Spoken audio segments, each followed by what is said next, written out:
Hello everyone. तो आज हम देखने वाले हैं एनसीईआरटी के चैप्टर 2 के solutions. So guys, first question is define the term solutions. How many type of solutions are formed? Write briefly about each type with an example. तो हम सब ने ये चैप्टर पढ़ ही लिया है और ज़्यादातर हम लोगों को इसका आंसर पता ही होगा। What is solution?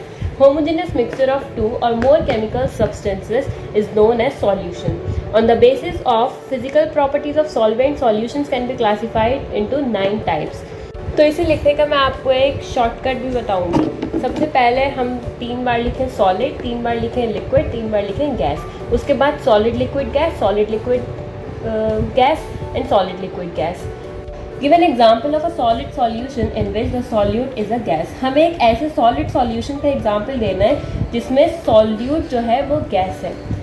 तो एक solution of hydrogen dissolved in palladium and dissolved gases in mineral, इसका एग्जाम्पल हो सकता है जिसमें solute जो है वो गैस है और solution कैसा है? solid solution। अब थर्ड क्वेश्चन में हमें कुछ टर्म्स को डिफाइन करना है। तो सबसे पहला टर्म है mole fraction. What is mole fraction? Mole fraction of a constituent क्या हो सकता है? Solute या फिर solvent.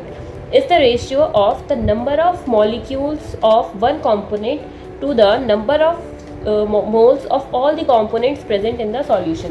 तो mole fraction of solute हम कैसे लिख सकते हैं? Number of moles of solute upon number of moles of solution. और mole fraction of solvent कैसे लिख सकते हैं? Number of moles of solvent upon number of moles of solution. अब इसके बाद हमसे पूछा है मोलैरिटी। मोलैरिटी किसको कहते हैं? Number of gram moles of solute present in 1 kg of solvent is known as molarity. जब number of moles of solute, how many number of moles of solute is present in 1 kg solvent, यहाँ पर kg आता है और molarity में क्या आता है? लीटर। तो number of moles of solute present in 1 kg solvent is known as molarity. अब number of moles of solute कैसे फाइंड करते हैं? वेट अपॉन मॉलिक्यूलर वेट, ये तो हम सबको ही पता है। फिर हमें डिफाइन करना है मोलैरिटी। मोलैरिटी क्या होता है? Number of gram moles of solute present in 1 litre solution is known as molarity. कितने number of gram moles solute में प्रेजेंट हैं 1 लीटर सॉल्यूशन में? यहाँ पर अपॉन में सॉल्यूशन आता है और यहाँ पर क्या आता है? सॉल्वेंट इन केजी और सॉल्यूशन इन लीटर। अब आता है mass percentage. Mass percent is defined as mass of solute upon mass of solution into 100। अब देखते हैं क्वेश्चन नंबर 4। तो सबसे पहले जो चीज़ें हमें क्वेश्चन में दी हुई होती हैं सबसे पहले उसे लिख लेना चाहिए। हमें क्या दिया हुआ है? नाइट्रिक एसिड का मास कितना दिया हुआ है? 68 ग्राम। उसकी डेंसिटी दी हुई है 1.504 ग्राम पर मोल। अब जो डेंसिटी होती है उसका फॉर्मूला होता है मास अपॉन वॉल्यूम। हमें मोलैरिटी फाइंड करने के लिए वॉल्यूम की ज़रूरत होती है, तो इसीलिए डेंसिटी की हेल्प से हम उसकी वॉल्यूम निकाल लेंगे। तो जब हम वॉल्यूम कैलकुलेट करेंगे तो कितनी आ जाएगी? 0.065 लीटर्स। और हमें मोलैरिटी का फॉर्मूला पता है, number of moles of solute upon volume in litres. Volume हमने कैलकुलेट कर लिया। अब number of moles of solute कैसे निकालते हैं? Weight upon molecular weight. अब हमें नाइट्रिक एसिड का मॉलिक्यूलर वेट निकालना होता है। मुझे पता है कुछ लोगों को मॉलिक्यूलर वेट निकालने में थोड़ी प्रॉब्लम आती होगी, तो इधर देखिए HNO3 का मॉलिक्यूलर वेट निकालने के लिए सबसे पहले हाइड्रोजन का कितना मॉलिक्यूलर वेट होता है? 1, नाइट्रोजन का 14, यहाँ पे ऑक्सीजन के 3 मॉलिक्यूल्स हैं और ऑक्सीजन का मॉलिक्यूलर वेट होता है 16। तो 3 की 16 से मल्टीप्लाई कर देंगे और इन सबको ऐड कर देंगे तो कितना आ जाएगा? 63 ग्राम। तो इसका मॉलिक्यूलर वेट कितना आ जाएगा? 63 ग्राम। अब हम फाइंड करेंगे number of moles. Number of moles क्या होता है? Weight upon molecular weight. Molecular weight हमने कैलकुलेट कर लिया और वेट हमें क्वेश्चन में दे रखा है, तो आ जाएगा 68 बाय 63, तो आ जाएगा 1.079 मोल्स।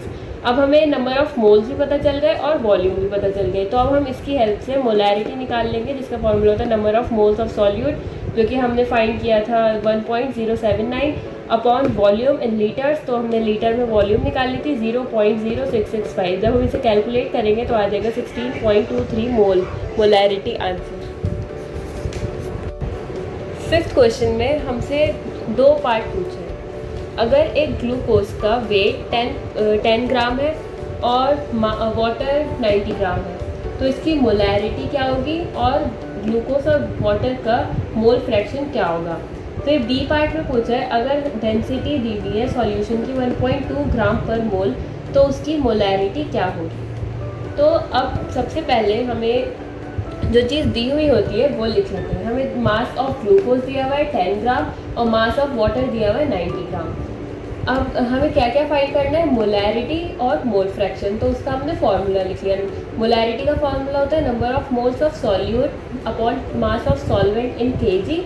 अब हमें मोलैरिटी फाइंड करने के लिए number of moles of solute की ज़रूरत पड़ेगी।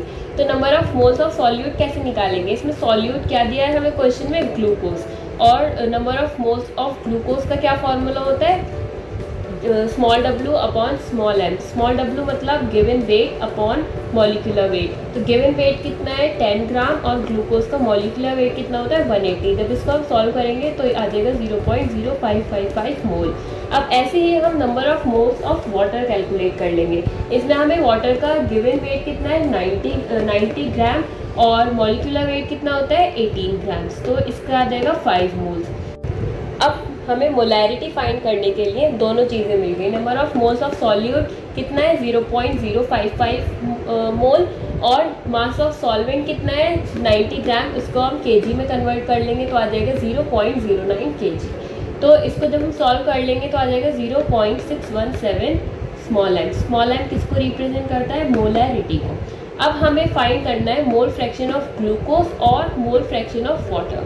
Mole fraction of glucose find करने के लिए हमें क्या चाहिए, number of moles of glucose. Glucose के नंबर ऑफ मोल्स कितने हैं हमने फाइंड किए थे 0.0555 और total number of moles calculate करने के लिए इन दोनों को हमें ऐड कर देना है। दोनों को ऐड करके क्या आएगा 5.0555 और इसको जब हम कैलकुलेट कर लेंगे तो आ जाएगा 0.01 इसका मोल फ्रैक्शन ऑफ ग्लूकोज का।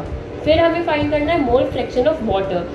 जब हमें पता है कि mole fraction of glucose plus mole fraction of water कितना होता है 1।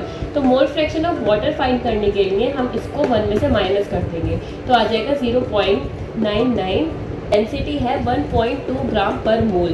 तो उसकी मोलैरिटी क्या होगी। अब मोलैरिटी का फॉर्मूला क्या होता है, number of moles of solute upon volume in litres. अब हमें डेंसिटी दी हुई है, उसकी हेल्प से हम वॉल्यूम कैलकुलेट कर लेंगे। डेंसिटी का फॉर्मूला होता है मास बाय वॉल्यूम, उससे हम वॉल्यूम कैलकुलेट करेंगे तो आएगा 0.0833 लीटर्स। और number of moles of solute हमने कैलकुलेट किए थे, सॉल्यूट है ग्लूकोज, तो आ जाएगा 0.0555 अपॉन 0.8333। तो इसका आंसर आ जाएगा 0.666 मोल्स मोलैरिटी।